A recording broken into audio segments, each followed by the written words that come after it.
అనుకోకుండా నేను ఊహించని పాపులారిటీ వచ్చేసిందండి.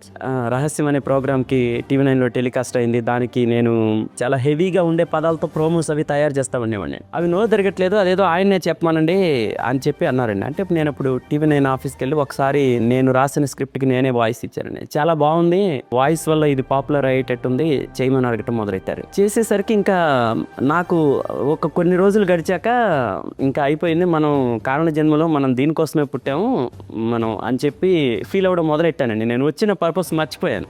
ఒక దశలో నేను ఇంకా ఉద్యోగం వదిలేసి మీడియాలో సెటిల్ అయిపోవాలి, తర్వాత పెద్ద డైరెక్టర్ అయిపోవాలి అని చెప్పి, అంటే రాజమౌళి కన్నా పెద్ద డైరెక్టర్ అవ్వాలి అని అనుకొని ఉండేవాడినేమో. రాజమౌళి గారు అప్పటికి అంత ఫేమస్ కాదు కాబట్టి లక్కీగా.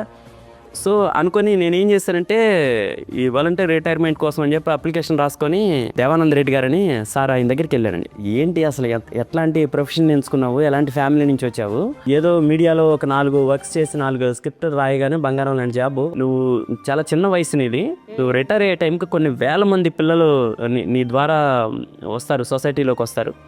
ఈ అవకాశం వదిలిపెట్టుకొని స్క్రిప్ట్ కాగితాలు పట్టుకొని కృష్ణానగర్లో తిరగడానికి సిద్ధపడ్డావా, ఇది కరెక్ట్ చాయిస్ కాదు అని చెప్పి ఆయన నా ముందే అది చించి చెత్తబొట్లో వేసారు. అప్పటి నుంచి స్కూల్కి వెళ్ళని చెప్పారండి.